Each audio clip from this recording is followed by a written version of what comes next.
Bonjour à toutes et à tous. Aujourd'hui, je vais vous parler de mon parcours avec l'invisible. Ce sera la partie première et il y en aura d'autres. Je voulais mettre au point quelque chose. Le 22 octobre 2017, j'ai fait ma dernière conférence à Neufchâtel-en-Bray, à l'association Sensorielle, dont je parraine l'association. Ce jour-là, j'ai mis fin à mes déplacements en France et un peu à l'étranger. Et je reçois beaucoup de coups de fil en me disant: oui, mais vous êtes passé là, vous avez repris les conférences. Non, je n'ai pas repris les conférences, mais quand j'ai décidé d'arrêter, j'avais programmé quelques dates et pour ne pas me désister, parce que j'ai qu'une parole, j'ai maintenu. Donc ce qui fait que dans les 2 années qui ont suivi, on m'a vu 5 ou 6 fois. Et vous me reverrez encore une ou 2 fois cette année. Et l'année prochaine, je serai simplement à l'association sensorielle que je parraine. Voilà. Dans mon parcours, avec ce monde invisible qui pour moi est visible, j'ai essayé de faire plein de choses, de remettre des dettes de noblesse à la médiumnité. Et puis, une fois, dans ce parcours étonnant, j'ai voulu faire des conférences privées réservées aux parents qui ont perdu un enfant. Donc je faisais des petites conférences de 20 personnes. J'invitais les mamans et les papas. Au total, nous étions 20 réunis dans un petit restaurant qu'un ami me prêtait à Paris. Et comme ça, c'était beaucoup plus intime pour les parents. C'était que des parents qui savaient ce que c'était la douleur d'un autre. Il n'y avait pas de gêne à s'exprimer. Les contacts étaient fabuleux. C'était pas en salle de conférence, c'était autour de table dans ce petit restaurant. Il y avait des tartes aux pommes, des tartes à thym, du chocolat chaud, du vrai chocolat à l'ancienne, des jus de fruits. Et c'était merveilleux. Ça a duré 3 fois. 3 fois, ça s'est bien passé. Et puis la quatrième fois, il y a eu un petit problème. Des parents ont inventé un deuil pour voir comment c'était dans le privé ce qu'on faisait. Donc ça s'est mal terminé avec mon ami qui me prêtait le restaurant et avec moi également. C'est dommage, mais je ne me vois pas demander un acte de décès à chaque fois que je fais une conférence pour des parents. Voilà. Après, j'ai toujours dans cette merveilleuse aventure avec ce monde invisible à vos yeux, mais qui est visible pour moi, on a fait des petites réunions chez des parents privés. Donc les parents invitaient des gens qui étaient dans le deuil. Ça s'est passé 2 fois très bien et la dernière fois ça ne s'est pas passé très très bien parce que les parents n'avaient pas compris que les gens qui venaient à ces conférences privées, il fallait qu'ils soient déjà passés par une conférence publique de façon à ce qu'ils ne soient pas déçus de ce qui allait se passer. Et la dernière fois, il y a des parents qui n'avaient jamais assisté à ces conférences publiques, qui ne savaient pas ce qui allait se passer. Et bien, il y a eu 2 contacts qui se sont passés très très moyens. La première fois, il y a une dame qui m'a un peu... Je sentais que si ce n'était pas dans dans ce qu'elle voulait entendre, ça elle allait m'agresser. Donc ça s'est passé moyennement, elle s'est retenue, elle entracte, elle m'a dit: monsieur, j'aurais pu vous gifler parce que je trouvais insupportable la manière dont vous me parliez.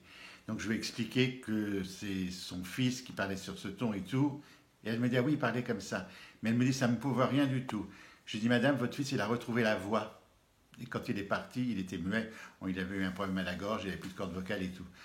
Donc voilà, elle est repartie avec un petit peu plus d'espoir. Mais le dramatique, c'est que j'ai pris la photo d'une jeune fille. Les parents venaient pour la première fois dans cette conférence et quand j'ai pris la photo, la jeune fille m'a dit: je ne veux pas parler à mes parents, ils avaient qu'à me parler au moment où j'étais là avec eux, maintenant c'est trop tard. Imaginez le mal dans lequel je peux être. Donc j'ai simplement menti, presque menti, pas tout à fait. Comme elle était partie depuis 6 mois, j'ai simplement dit que c'était un peu tôt. C'est vrai que des fois c'est un petit peu tôt, c'est au cas par cas, mais ça m'a soulagé un petit peu de dire ça. Et quand les parents sont partis, effectivement, ils se sont plaints aux organisateurs que c'était du vol alors qu'on ne faisait pas payer, que c'était de l'arnaque et tout ça.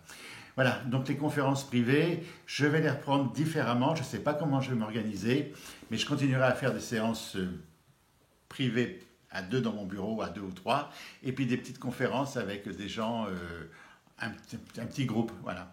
Je vais tout mettre ça sur pied pour dans les années à venir. Je ne sais pas combien il me reste de temps à vivre, mais il en reste quelques-unes quand même, de façon à faire bien.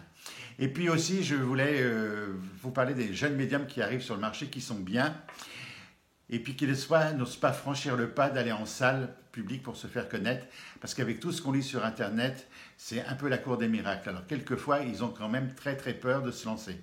Alors c'est tout simple. Alors je les aide à ma façon, je les reçois en privé. Je ne leur développe pas la médiumnité, il faut bien comprendre ça. Je ne leur développe pas.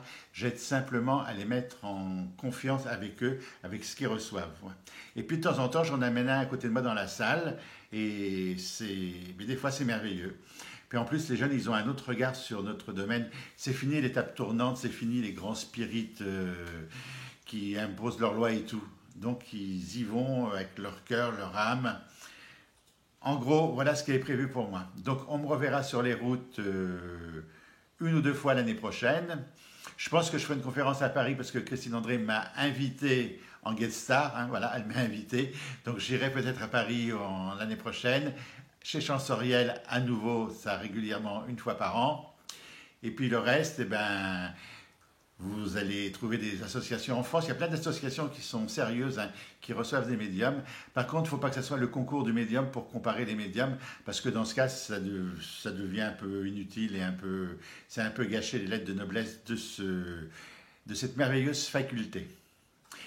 Je n'ai pas de boîte mail. Je reçois des SMS, on me dit que je n'ai pas de boîte mail, qu'on ne peut pas me joindre. Non, parce que dans les boîtes mail, vous mettez des courriers, vous me posez des questions, je ne peux pas répondre à tout, je ne sais pas tout, et en plus vous me mettez des pièces jointes, des fois avec des virus qui me bloquent mon ordinateur, et quand je ne réponds pas, je me fais insulter parce que je ne réponds pas, donc j'ai enlevé la boîte mail, c'est beaucoup plus simple.